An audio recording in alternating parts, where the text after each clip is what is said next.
Assalamualaikum warahmatullahi wabarakatuh. Innal hamdalillah nahmaduhu wa nasta'inuhu wa nastaghfiruh wa na'udzu billahi min sururi anfusina wa sayyiati a'malina. May yahdihillahu fala mudilla lahu wa may yudlil fala hadiya lahu. Asyhadu an la ilaha illallah wahdahu la syarika lah wa asyhadu anna Muhammadan abduhu wa rasuluhu la nabiyya ba'dah. Ya ayyuhalladzina amanu ittaqullaha haqqa tuqatih wa la tamutunna illa wa antum muslimun. Ya ayyuhan nasu taqu rabbakum alladzi خلقكم من نفس واحدة وخلق منها زوجها وبث منهما رجالا كثيرا ونساء واتقوا الله الذي تساءلون به والأرحام إن الله كان عليكم رقيبا. فإن أصدق الحديث كتاب الله وخير الهدى هدى محمد صلى الله عليه وسلم وشر الأمور محدثاتها wa kullu muhdatsatin bid'ah wa kullu bid'atin dhalalah wa kullu dhalalatin finnar. Mari kita bersyukur kepada Allah Subhanahu wa taala pada pagi hari ini, hari Senin tanggal 29 ya, bulan Syawal 1446 Hijriah. Kita sehat walafiat. Kita bersyukur Allah telah kembali mengumpulkan kita di tempat yang paling Allah cintai, tempat yang paling Allah sukai. Nabi mengatakan dua tempat, yang pertama Allah sangat mencintai, yang kedua Allah sangat tidak suka. Tempat yang paling disukai Allah adalah al-masjid. Dimanapun masjidnya, itu adalah tempat yang paling dicintai oleh Allah Ta'ala. Kita bersyukur kita dikumpulkan di tempat yang Allah suka. Yang kedua, tempat yang Allah kada suka. Apa? As-suq, pasar. Allah tidak suka dengan tempat pasar. Berarti pian kada boleh ke pasar. Tidak suka dengan transaksi kebohongannya. Nah, di pasar banyak sumpah palsu, ya. Di pasar banyak keterangan-keterangan bohong. Di pasar banyak manipulasi. Nang di atas ganal-ganal, nang di bawah halus-halus. Ini nang bawang ganal 30.000, nang bawang halus 20.000. Melihat ganal-ganal di atas ditimbang, nang menukarnya ke tepi cerewet, bah boleh ke rumah separuh, nang halus-halusnya di bawah. Nah, ini Allah kada ketujuh. Waktu Nabi masuk ke pasar, maka Nabi melihat setumpuk gandum yang disiapkan. Bahari kada ada bebungkus bang gandum nang kaya wayah ini, sudah di dalam plastik. Gandum bertumpuk. Apabila kita datang maka ditimbang. Nabi menaruh curiga supaya jangan suuzon. Nabi masukkan telunjuknya ke dalam gandum. Nah, kemudian ditarik oleh Nabi yang dari dalam, gandumnya basah. Yang di atas gandumnya kering. Ini ya juannya biasanya. Manipulasi di pasar. Sumpah-sumpah palsu di pasar. Berapa tahu orang? Demi Allah sudah ditawar orang 50.000. Padahal orang menawar aja, kadang-kadang menawarnya. Kata Nabi, kenapa dalam transaksi itu dibawa sumpah? Karena sumpah itu membuat calon pembeli percaya. Sampai bersumpah-sumpah percaya. Jadi sumpah melariskan dagangan tapi menghilangkan barokah. Mun kawa kada bersumpah, jangan bersumpah. Apa yang kita sumpahkan apabila bujur aja. Pian lihati itu ada barangnya, kada usah bersumpah-sumpah. Kita padahal baik kopi ni jarur orang kada baik. Orang nang calon pembeli nang menilai. Apabila nang pembeli ni hendak melihati, jangan sangit kita. Karena ini wajar meneliti. Nah, cuma apabila memilih itu jangan saling lawasan. Antri nang di belakangnya nah. Memilih lawas, jadi itu serba salah. Jadi masjid tempat yang paling disenangi oleh Allah Ta'ala, dan pasar tempat yang paling Allah tidak suka.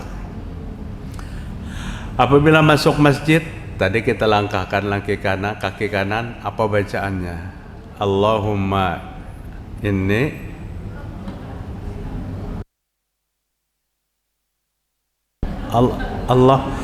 Allahumma ftahli abwaaba. Iya kak, Allahumma lakasum itu lain juga. Allahumma ftahli abwaaba rahmatika. Apabila keluar, Allahumma inni as'aluka min fadlika. Itu masjid kan luar biasa. Begitu melangkah kaki kanan masuk masjid, Allah ajarkan kepada kita doa, ya Allah, kami bukakan kepada kami pintu rahmat-Mu, karena di sini tempatnya rahmat Allah Subhanahu wa taala bercucuran. Keluar, minta doa lagi kepada Allah Taala. Apa doanya?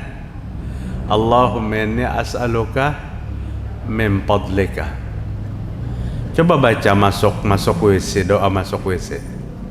Allahumma inni a'udzubika minal khubusi wal khaba'isi.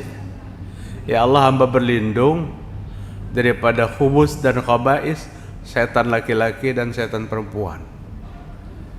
Masuk ke dalam WC disuruh Nabi berdoa berlindung daripada setan.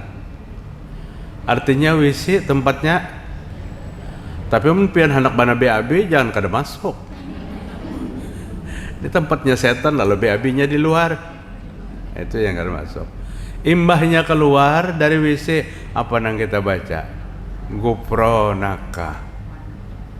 Ampuni hamba ya Allah. Dari tempat itu minta ampun.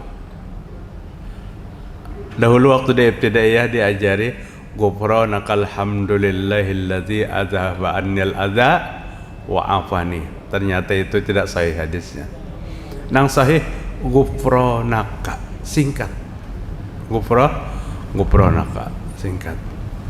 Ada juga nang saking kebelat hendak benar BAB, mbah keluar WC, alhamdulillah lapang sudah parut. Jadi dua tempat nih, jangan salah kita membaca doanya. Masuk masjid, kita baca doa masuk ke dalam toilet umpamanya, berarti salah. Nah, ibu-ibu itu yang perlu kita bersyukur Allah kumpulkan kita. Kalau ada hidayah, petunjuk, umur panjang, esok berkumpul di masjid pulang. Nanti Rabu berkumpul di masjid pulang. Ulun tadi membaca ada dialog ibu-ibu di grup muslimah. Ternyata pian nih semingguan pula kajian aja. Kalau kada anak tulak tadi ulun baca. Nya di grup muslimah tuh nang babiniannya ulun aja ulun satrija. Betul lakian bertahan. Jadi kau membaca memantau perkembangan diskusi itu menambah nilai pahala. Nah, ada ibu-ibu yang bertakon di mana di sini ada kajian kah? Yang saya kong menjawab, Bu, kajian kita ini semingguan mulai Senin sampai Sabtu sudah lengkap.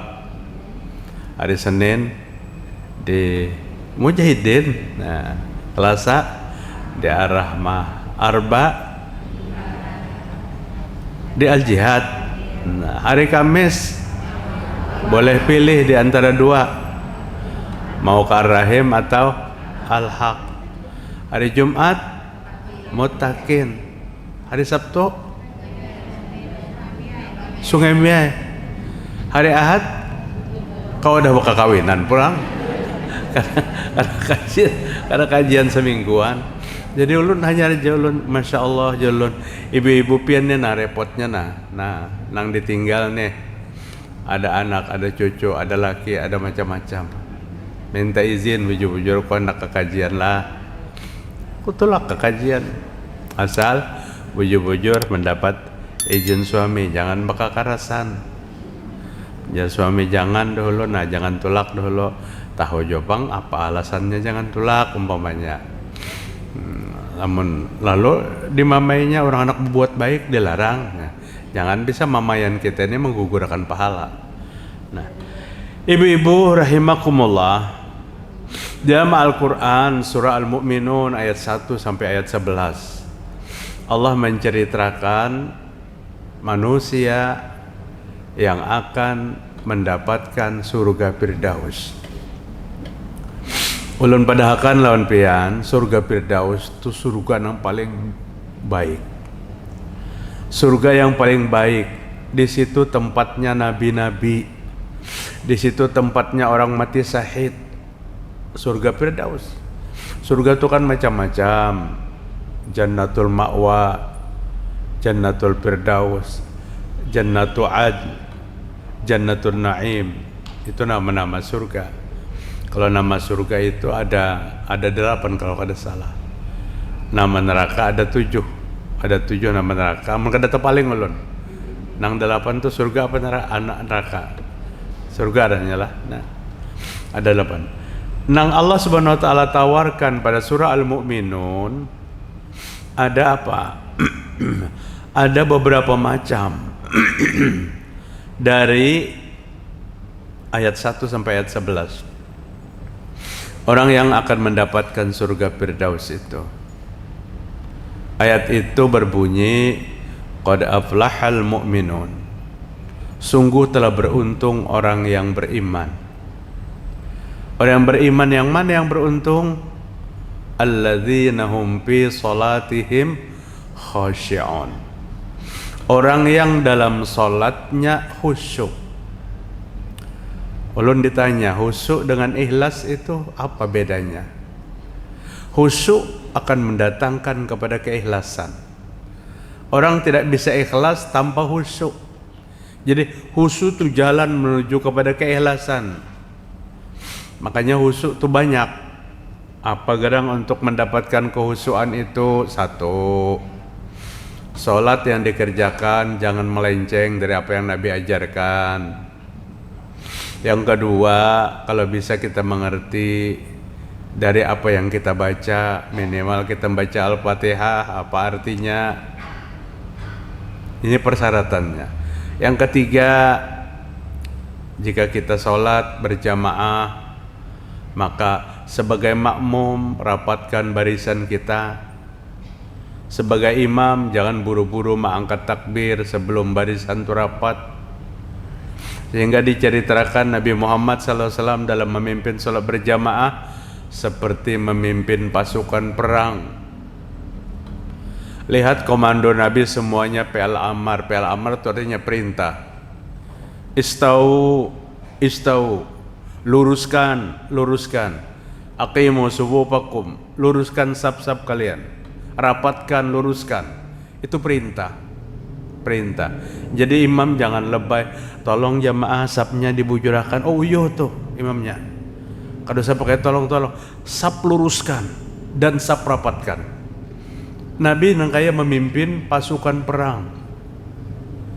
Apabila dablak jamaahnya, ranggang tetap disuruh rapatkan kada merapatkan, maka Nabi kada buru-buru angkat takbir. Nabi turun, Nabi datangi 2 jamaah itu.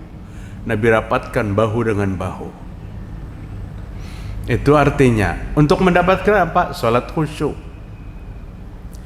Apabila merapatkan Sabtu laki-laki berbinian sama. Yang dahulu dirapatkan tuh bahu, kemudian kaki. Apabila berdahulu batis, bahu kena renggang. Karena batis anak babi renggang-birangkangan. Bahunya renggang. Hadu bil manakib, dempetkan bahu-bahu kalian. Kemudian kaki kalian. Merapatkan saf, di mana pertama diatur bahu. Kaki kita persis lurus di bawah bahu. Nah, kemudian saf rapat. Batisnya kan ada nang sekilan panjangnya, ada nang 2 kilan. Nang pinaganal panjang besar, orangnya ganal batisnya. Di mana mau ukur mandak batis tuh jangan ujung batis. Tumit terletakkan sama akan sepanjangan. Biar aja ke depan tuh nong maju sekilan apa tumitnya rata. Jadi kalau tumit rata maka betisnya rata. Mun pian mau ukur ujung batis, maka nang batisnya panjang, talapak batisnya mundur. Jadi tumit dari tumit. Itu merapatkan saf. Iya, kadang lamun rapat benar. Karena apabila kita sholat tuh, maaf ulun sampaikan, kada mesti nang pian nang kurus-kurus saja awak bertaan kada.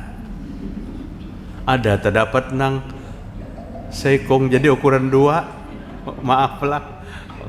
Jadi ada nang terdapat lamak, nah ini nang perlu toleransi.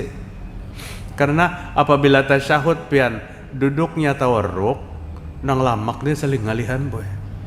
Duduk tawarruk, duduk tayat akhir, lo tersandarnya yang kesini nah. Kan? Makanya itu boleh bagi kondisi nang kada mungkin, boleh aja duduknya iftiras saja. Iftiras.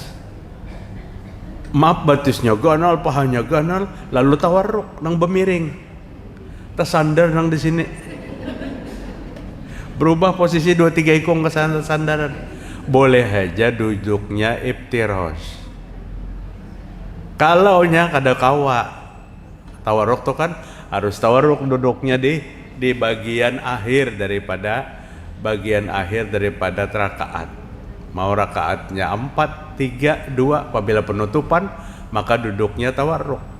Iftiras itu duduknya nang duduk di 2 tumit itu pada saat apa? Pada saat 2 rakaat.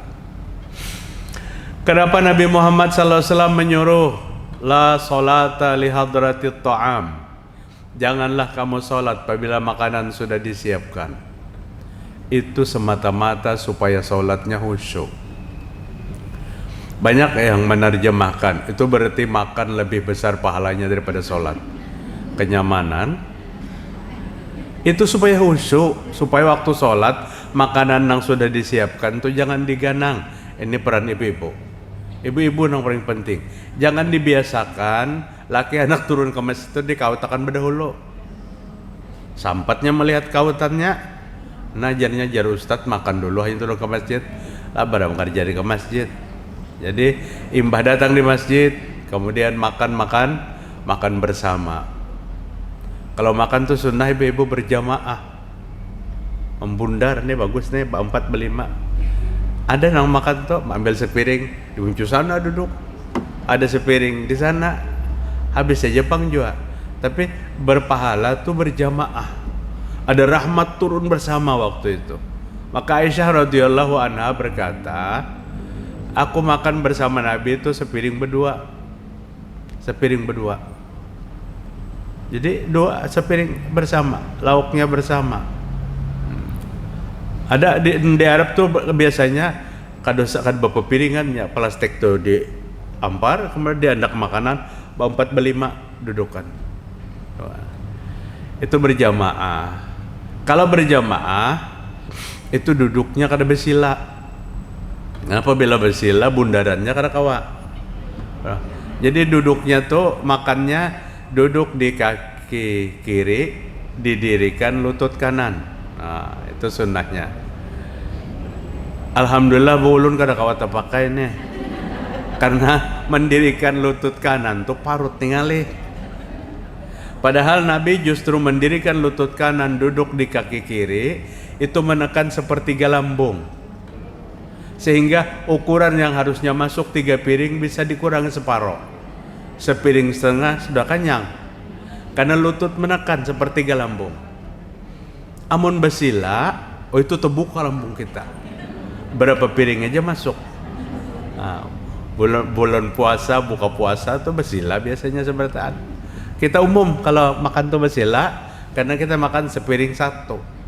Kada senampan bersama kada senaman bersama. Bagi nang sering umroh apalagi di bulan Ramadan kita merasakan makan bersama nih sepembukaan di sana. Nah, kemudian jangan sholat apabila hendak benar kencing. hendak benar BAB, kencing akan dulu, BAB akan dulu. Itu apa tujuannya? Supaya sholat khusyuk.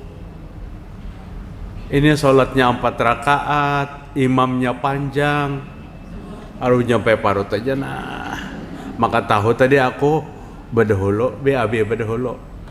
Kada kau pang kita pada mamlah ayatnya lah nih hendak benar, kada kau kita, kada kau matur imam. Itu khusyuan. Nabi melarang sholat mengangkat muka, jangan mengangkat ke atas muka. Nah. Nabi melarang sholat di depan kuburan, sama, apalagi kuburan di wadah kita mengganggu. Mengganggunya apa? Tulisannya, ngarannya macam-macam. 10 kuburan, kalau dibacanya waktu sholat, nah, katanya. Kehilangan khusyuan.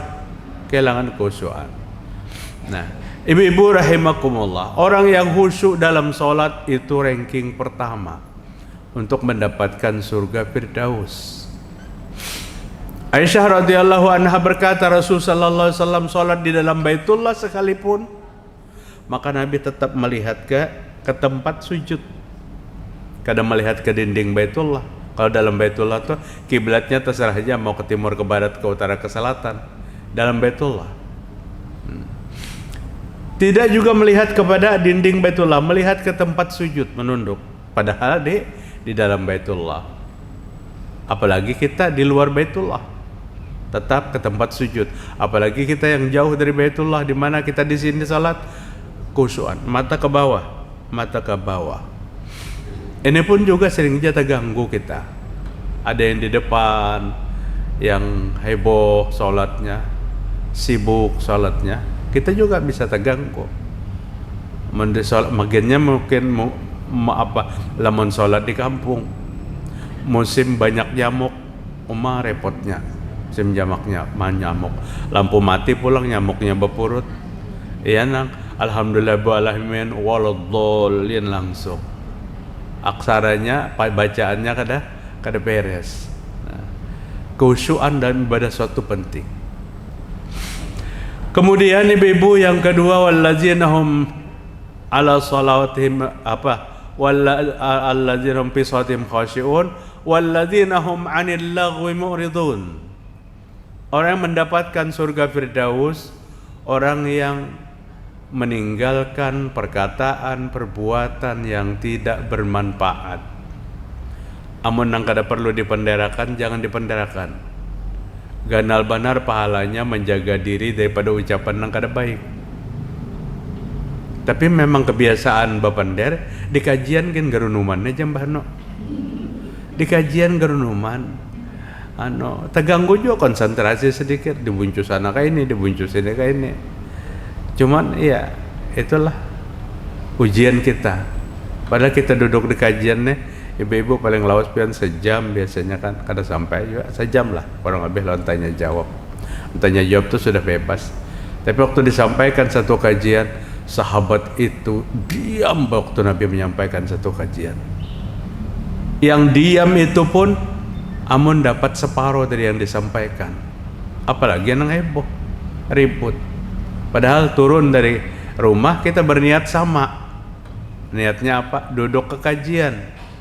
Tapi setelah sampai di masjid, apa yang dibicarakan? Bisik-bisik tetangga. Kada itu di luar masjid pun kada boleh, apalagi di dalam masjid. Atau tentang kosongnya gas LPG, jangan dalam masjid membicarakan itu. Di tempat yang lain.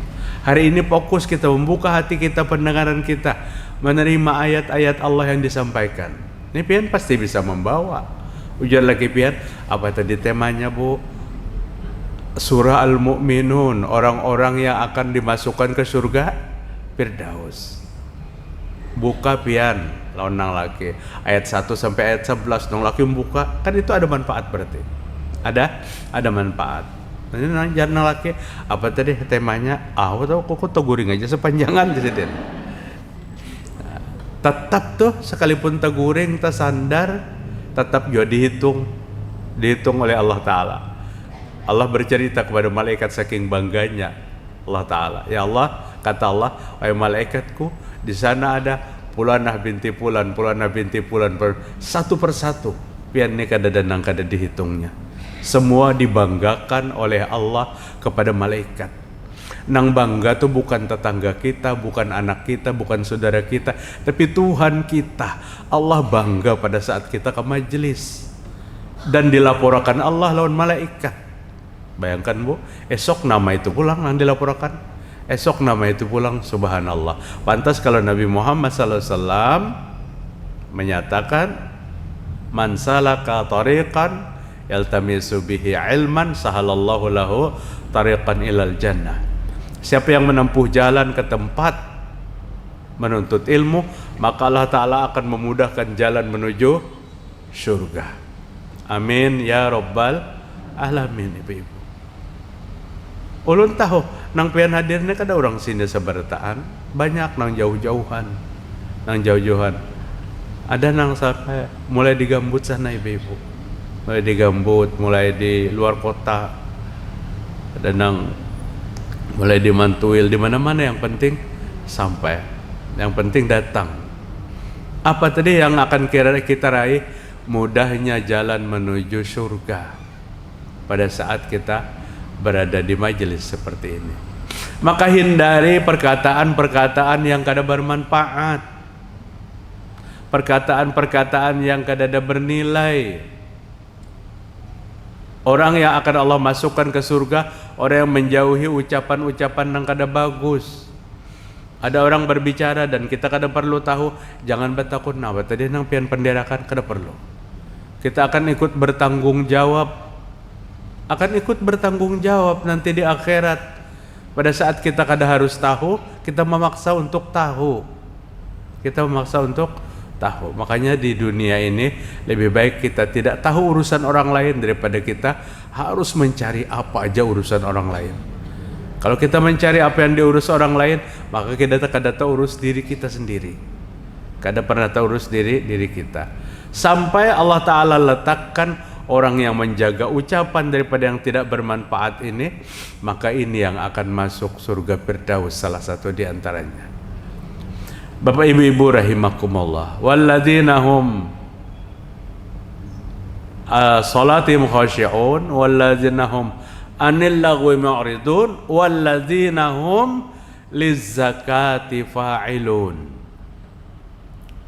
Dan orang yang mengeluarkan zakat, jangan ditahan zakatnya, baik itu zakat mal, zakat harta, atau zakat fitrah. Zakat fitrah itu orang membedakan zakat diri kita atau zakat harta kita yang memiliki harta yang berlebih, jangan ditunda. Jangan keluarkan zakat itu sesuai dengan ketentuan aturan persentasinya. Berapa persen? Kalau zakat harta 2% setengah. 2% setengah zakat harta. Kalau duitnya 10 juta, maka berapa zakatnya? Umpamanya 10 juta. Kalau ini mengukur harga emas, emasnya larang benar ibu-ibu mengukur harga emas. Tapi menghitung zakat tuh kada mesti harga emas, karena ada ukuran yang lain daripada emas yang bisa dihitung zakat. Ada apa? Perak. Harga perak tuh juga ukuran untuk dihitung zakat. Kalau emas tuh 80 sekian gram ya. Kalau perak tuh berapa ratus gram, belum lupa. Ukurannya lebih murah harga perak dan lebih cepat kita bisa mengeluarkan zakat. Kalau mau ukur harga emas, bujurkah 2 jutaan hampir sekarang. Nah, itu kan banyak. 80 gram kali 2 juta berarti 160 juta. Namun 80 gram aja, maka 80 gram lebih sedikit. Itu harus dihitung berapa? 2% setengah zakatnya. Kemana menyerahkan? Kepada 8 asnaf, 8 golongan. Siapa-siapa 8 golongan itu? Lihati surah At-Taubah ayat 60. Kesini mengirimkan zakat. Ada yang kada bahaya hitungan, bisa banyak pada zakat. Infak itu bisa banyak, bisa sedikit. Jumlahnya kita yang menentukan. Dan kita yang menentukan kemana kita memberiakan. Infak itu kada ditetapkan seperti zakat 8 golongan. Kalau infak boleh kita Nah, termasuk memberi bantuan kemana, masjid, pondok pesantren, dan macam-macam sebagainya. Itu infak namanya. Walladzina hum lizakati fa'ilun walladzina hum li furujihim hafizun. Orang yang akan masuk surga Firdaus adalah orang yang memelihara kehormatan, memelihara kemaluan.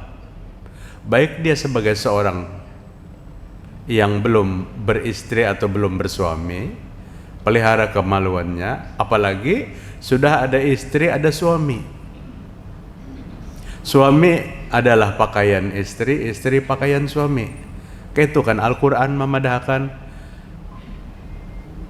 apa? Nisa'ukum harsul lakum fa'tu harsakum anna syi'tum. Perempuanmu, istrimu sawah ladangmu, maka garaplah sawah ladangmu itu sekehendakmu. Maksudnya kada digagahi, tapi sekehendak. Boleh kita.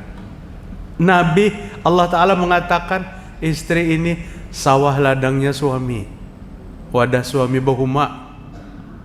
Maka kada paham juga tuh kalau lagi ulun menjelaskan.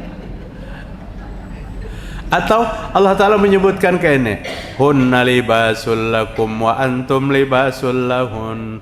Istrimu itu pakaianmu dan suamimu itu pakaianmu. Suami pakaian istri, istri pakaian suami. Ibu, siapa yang bisa membatasi pakaian itu? Suami boleh memakai istri, istri boleh memakai suami. Al-Quran kada pernah vulgar bahasanya sampai batas itu, dan kita pasti bisa menerjemahkan arti pakaian. Arti pakaian tidak ada terbatas, tidak ada pembatasan. Istri pakaiannya suami, dan suami hunna libasul lakum, istrimu itu pakaian kamu, wa antum dan kalian pakaian istrimu. Kedua-duanya ada hak. Kedua-duanya ada hak. Untuk mengajak berpakaian itu ada hak. Suami istri. Nya ada nang dingin nunggu dibawai umpamanya. Nang membawa itu ganal pahalanya. Ganal pahalanya. Cuma nang dingin ini ngali benar. Nah, ibu-ibu rahimakumullah, kada perlu berjelas-jelas, paham aja kan kita nang kayak itu. Dijaga kehormatan, dijaga kemaluan. Karena perempuan adalah kehormatannya adalah pemalu. Sifat pemalu yang ada pada wanita. Baik suami itu ada bersama kita atau suami itu jauh dari kita. Kan ada yang suaminya bekerja sampai 2 bulan, 3 bulan baru datang di tempat pekerjaan. Ada yang seminggu baru datang. Ini kehormatannya, sifat malunya harus ditanamkan. Lamun apa? Lamun hendak surga Firdaus. Illa ala azwajihim, kecuali kehormatan itu silakan serahkan kepada suami-suaminya, istri-istrinya. Kalau ulun biasanya memberikan nasihat perkawinan, berbicara tentang kehormatan, yakinkan bahwa aku adalah milik istriku dan aku adalah milik suamiku. Mampu kita menjaga. Kalau kita di rumah aja di kamar aja umuran, pasti kada kawa. Satu saat yang laki keluar, satu saat yang bini keluar. Nah, ini amanah ini yang dijaga, dan ini menjaga kehormatan namanya. Menjaga kehormatan. Jangan salah tingkah apabila di luar. Dan sampai Nabi Muhammad SAW katakan, pakailah pakaianmu yang terbaik, penampilanmu yang terindah pada saat ada bersama suamimu. Ini kadang-kadang nang bini kada terpakai, nang laki kada terpakai. Kenapa? Nang berhias-hias tuh hendak kekawinan. Apabila di rumah, nang laki selawar pelurut-pelurut, nang bini daster nang rabit di sini nang dipakai. Sebenarnya kita tampil tuh dengan pasangan kita yang bawa urusan hendak keluar, lalu kita berapi-rapi. Ini belum murni kita bisa mengamalkan ini. Belum murni. Apalagi nang sudah tua-tuaan ini kan ada kisah ya? Guring tuh banyak bebelakangan daripada berhadapan. Karena berhadapan, karena kalau guring nang sekong nyaring bernapas, nang sekong nyaring. Masya Allah, luar biasa. Nah, kemudian illa ala azwajihim aw ma malakat aymanuhum fa innahum ghairu malumin. Atau seseorang menyerahkan kehormatannya kepada tuannya, budak hamba sahaya. Dulu ada sistem hamba sahaya, termasuk Rasul sallallahu alaihi wasallam. Hamba sahayanya Mariatul Qibtiyah. Kemudian tuannya boleh berhubungan dengan hamba sahayanya. Ini Al-Quran yang menyebutkan. Jadi lamun istri boleh, hamba sahaya boleh. Sehingga Mariatul Qibtiyah hamil sampai melahirkan seorang anak laki-laki yang bernama Ibrahim. Sayang dalam usia 18 bulan anak laki-laki Nabi itu wafat. Dan waktu anak laki-laki Nabi itu wafat, terjadi gerhana matahari. Orang-orang jahiliyah berkomentar, tuh anak Muhammad mati makanya gerhana terjadi. Tidak, itu turun ayat Allah. Terjadinya gerhana itu bukan karena mati seseorang dan hidup seseorang. Tidak karena kematian seorang. Gerhana itu tanda kebesaran Allah. Jadi yang suka mengait-ngaitakan tuh mulai bahari sampai ke ini. Padahal kan ada hubungannya sama sekali. Dikait-kaitakannya. Allah yang menjawab kebiasaan itu. Terjadinya gerhana bukan karena mati seseorang. Walladzina hum ala salatihim yuhafizun. Ibu, bagusnya ayat ini. Kalau pian baca mulai awal 1 sampai 11. Ayat ini berbicara tentang sholat itu dua macam. Yang pertama sholat yang khusyuk dibicarakan. Kemudian yang berikutnya yuhafizun, sholat yang dijaga. Dijaga nih waktunya. Jadi menjaga sholat sesuai dengan waktu. Kemudian menjaga sholat sesuai dengan pelajaran. Sesuai dengan pelajaran sholat. Karena sholat itu perlu dipelajari. Banyak sekali pelanggaran-pelanggaran yang menjadikan sholat kita kada diterima. Di antaranya apa kata Nabi, umirtu an asjuda bisab'in. Aku disuruh Allah Ta'ala untuk sujud pada 7 anggota. Jangan lepas pada 7 anggota itu. Apabila kurang tak angkat sebuting, kada sah sujudnya. Bila sujudnya kada sah, sholatnya kada sah. Apa 7 anggota itu? Pertama dahi, dan Nabi menunjuk ke hidung. Artinya dahi lon hidung di apa? Disentuhkan ke tempat sujud. Ada yang sujud dahinya aja, hidung kada kena. Nah, amun kada behidung tuh kada ada masalah. Tapi bertahan kita behidung ya kalau lah. Nah, cuma kada mancung aja kayak itu nah. Artinya hidung dan dahi itu dikenakan waktu sujud. 1.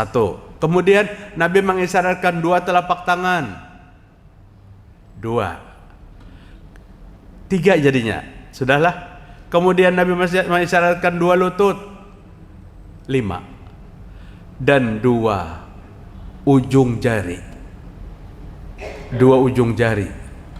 Di 2 ujung jari ini kesalahan sujud banyak terjadi. Jari kaki dirabahkan. Paham lah Bu? Contohkan kah?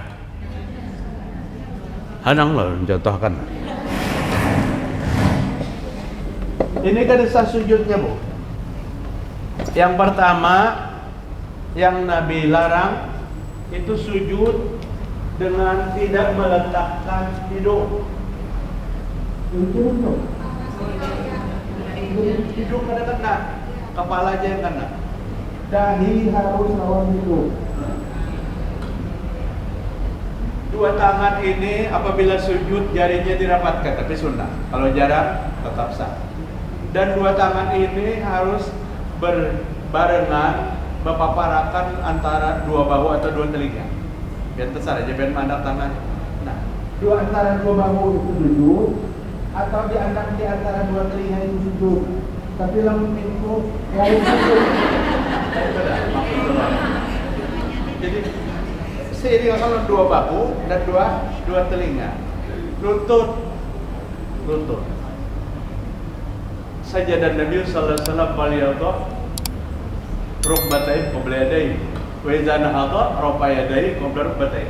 Nabi itu sujud dengan mendahulukan dua lutut, kemudian dua tangan. Sami Allahu liman hamidah.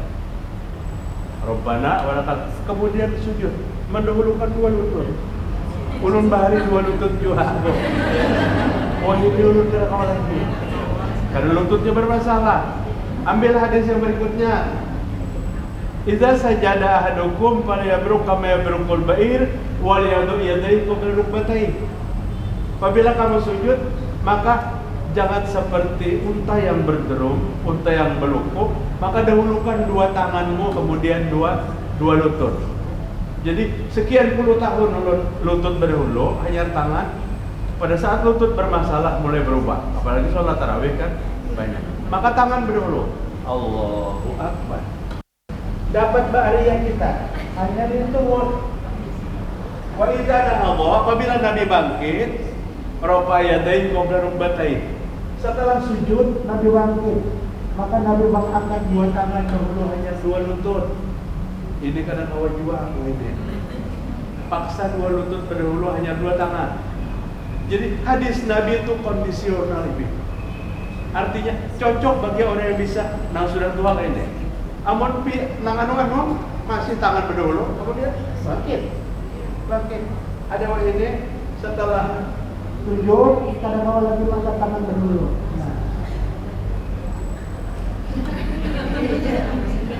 Kayaknya amun 60 lagi malah sedikit. Nah, ujar ulun yang jadi masalah, jadi sudah baik lutut, baik dua tangan semuanya sahih lah, semuanya sahih. Jadi semuanya sahih. Yang jadi masalah tuh maaf ulun berpaling, dua ujung jari itu, ujung jari sujudnya kayak gini. Allahu Akbar. Nah, melihat apa? Masuk turun jari ulun melihat kan? Ini kada sah sujudnya kan eh. Maka sujudnya itu harus Ujung jari. Nah, dirapatkan boleh, dibuka boleh. Jumhur ulama dibuka, didapat, kedua-duanya sah. Tapi yang diangkat sebutin kan sah. Kayak biar sholat itu penting mana sholatnya. Banyak biar belum lagi ada sudah terangkat kedua batisnya tuh. Kedua batisnya tuh terangkat, kada boleh diangkat di waktu kita Allahu Akbar dan hendak bangkit. Biar hendak dulu tangan berdiri, berlutut masih kuat, hendak berdahulu lutut, kemudian tangan, itu kada ada masalah. Kada ada masalah. Nang kada ada tuntunannya tuh, nang kepala berdahulu, nah itu kada ada masalah. Jadi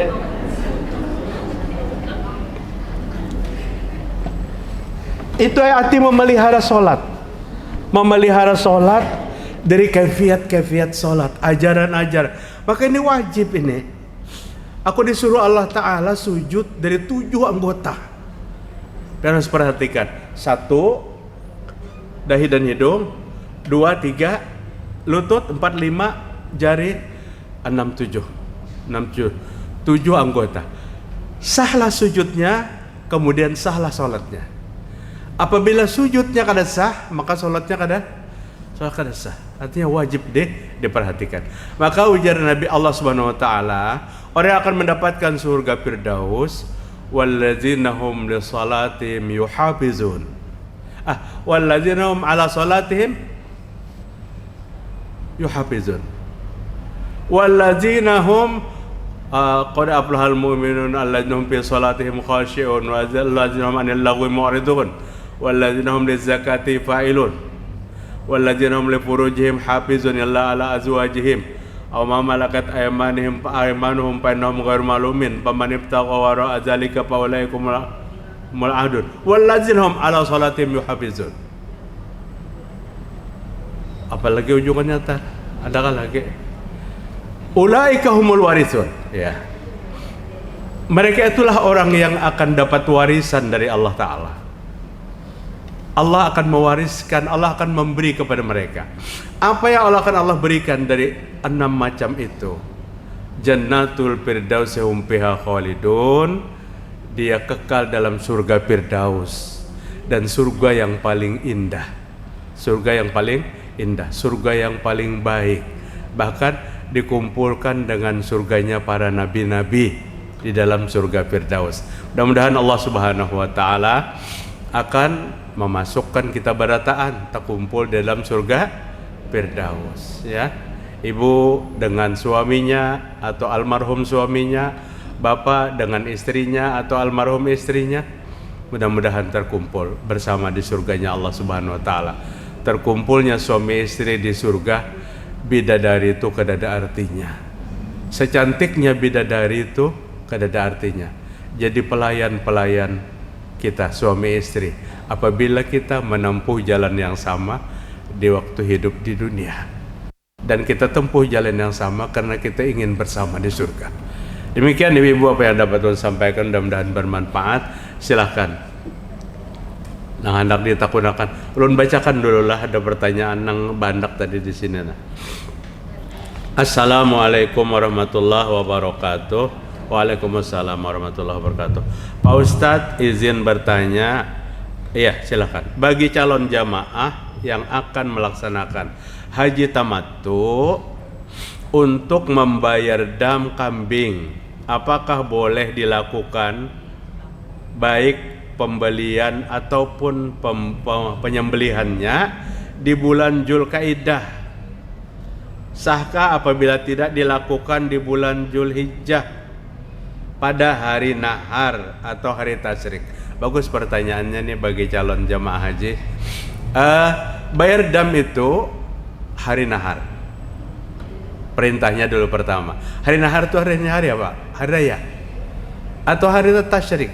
Itu bayar dam. Namun haji tamattu boleh membayar dam itu kalau kada hari nahar setelah dia berumrah, tawaf kudum. Pian datang ke Makkah langsung berumrah. Imbah langsung berumrah, mahadang hajinya berapa hari lagi?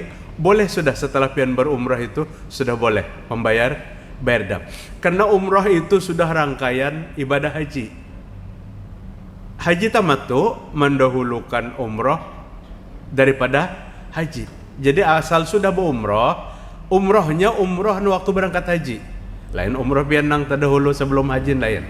Jadi pian datang umpamanya ini jamaah haji kita tanggal 4 ya, tanggal 4, tanggal 5 sudah mulai berangkat tuh nang ke Makkah, ke Madinah berdahulu.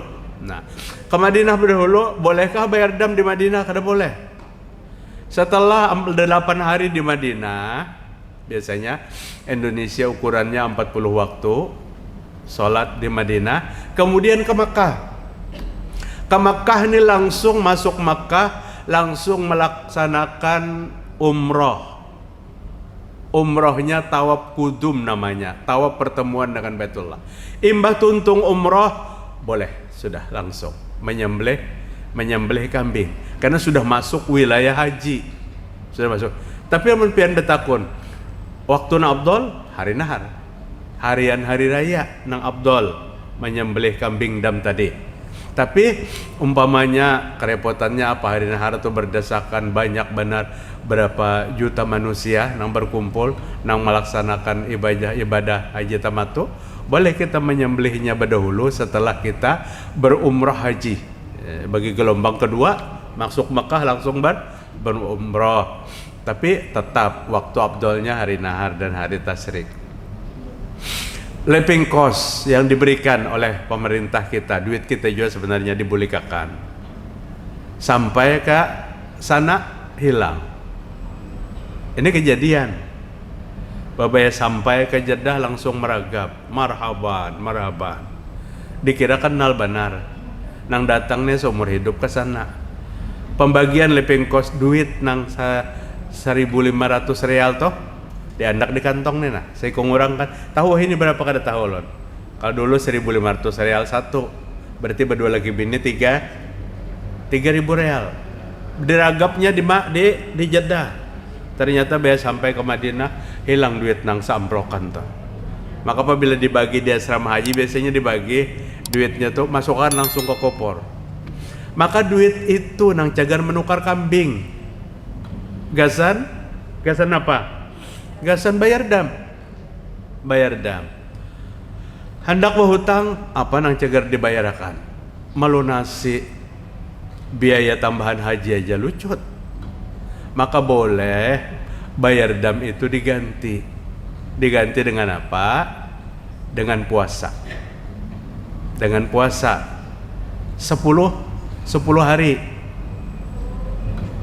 3 hari di Makkah, 7 hari di benua, boleh itu.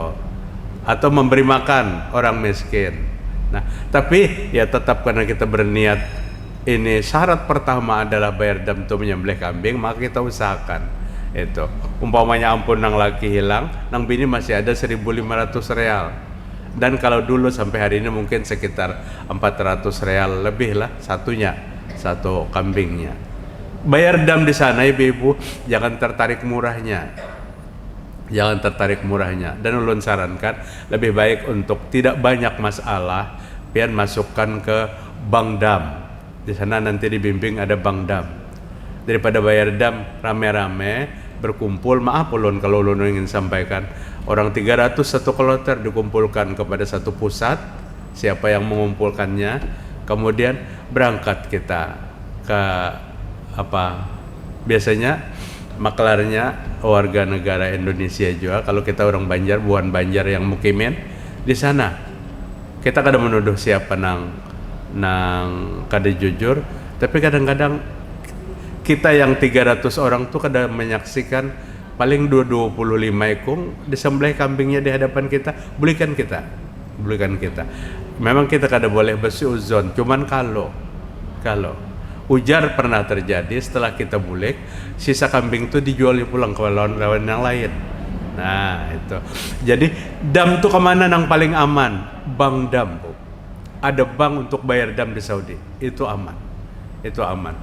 Daging dam kita itu dibagikan kepada negara-negara miskin di Afrika sana. Jadi bayar. Terlarang sedikit memang. Lamun nang bersamaan ini kadang-kadang di murah benar. Jauh benar murahnya pada bank dam. Dapat sejadah. Nang pindah ke 7 tasbih dapat tasbih. Kemudian dapat sejadah, dapat makan dan sebagainya. Lamun di bank dam 450 real waktu itu, ada yang berani 250 real.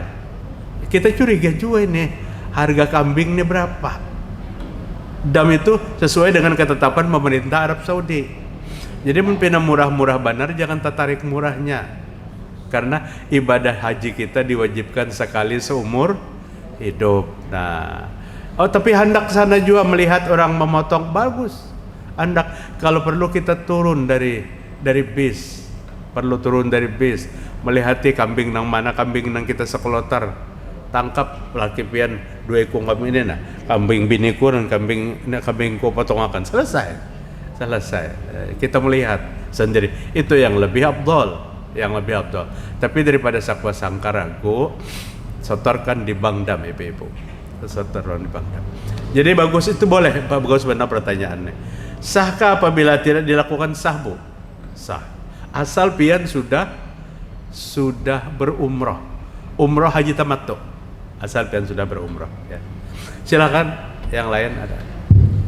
Assalamualaikum warahmatullahi wabarakatuh. Waalaikumsalam. Pak Ustadz, ini saya menanyakan 2 tema mengenai bagaimana hukumnya kurban bagi anak balita masih di bawah 5 tahun. Iya.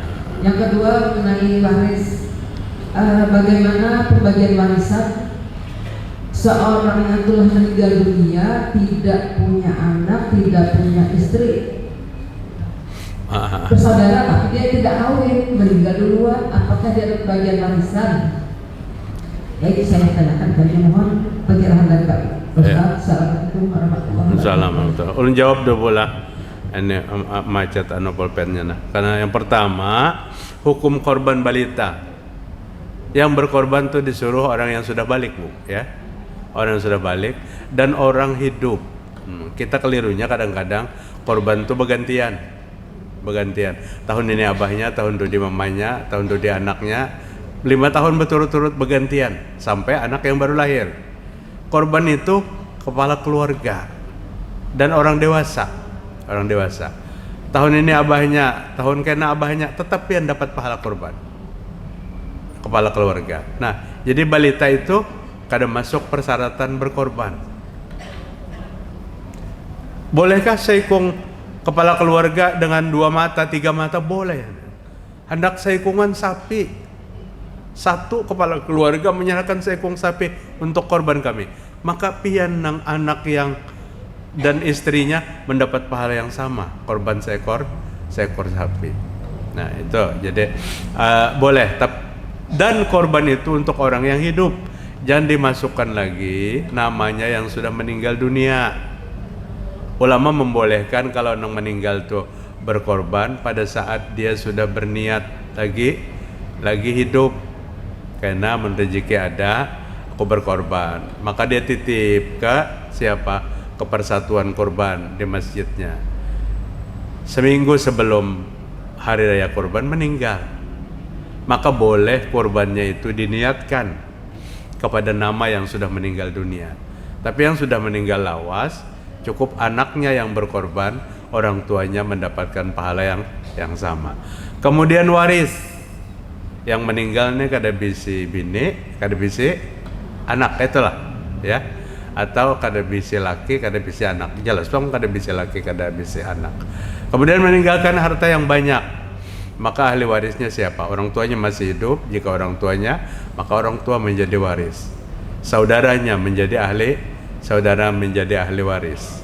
Nah, seorang yang punya anak perempuan, umpamanya anak bebinian aja, meninggalkan harta, maka saudara dan orang tua mendapatkan hak waris dari warisannya. Abahnya, mamanya masih hidup, kemudian anaknya meninggal berdahulu, maka dapat dari warisan. Saudaranya mendapat warisan. Nah, kecuali jika punya anak, ada laki-laki, ada perempuan, maka hak warisnya itu untuk anaknya. Silakan yang lain, Bu.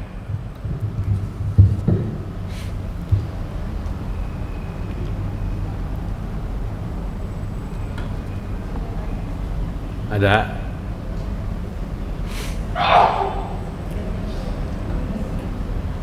Ya. Cukuplah belah.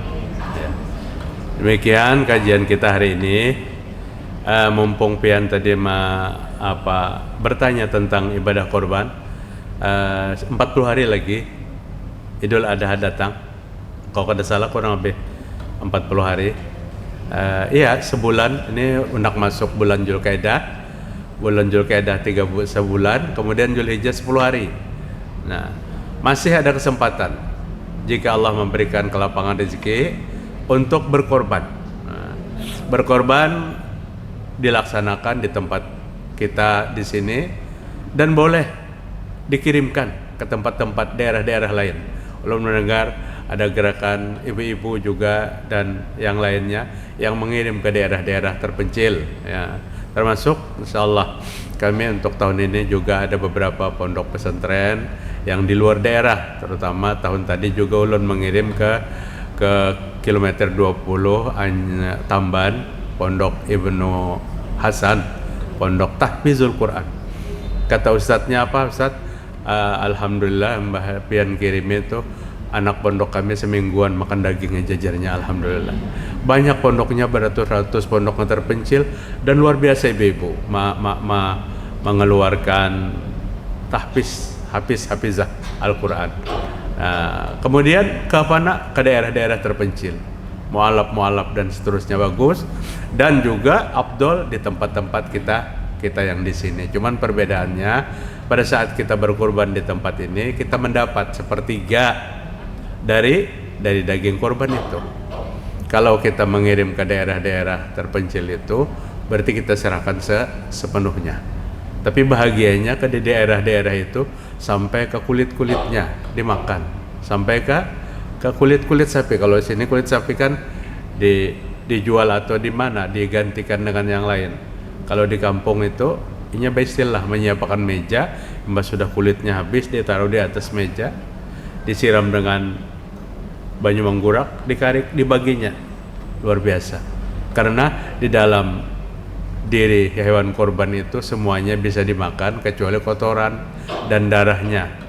Kotoran, kencingnya, dan darahnya. Yang lainnya boleh dimakan, apapun, tulangnya, dagingnya, dan seterusnya. Membahagiakan orang yang tidak mampu.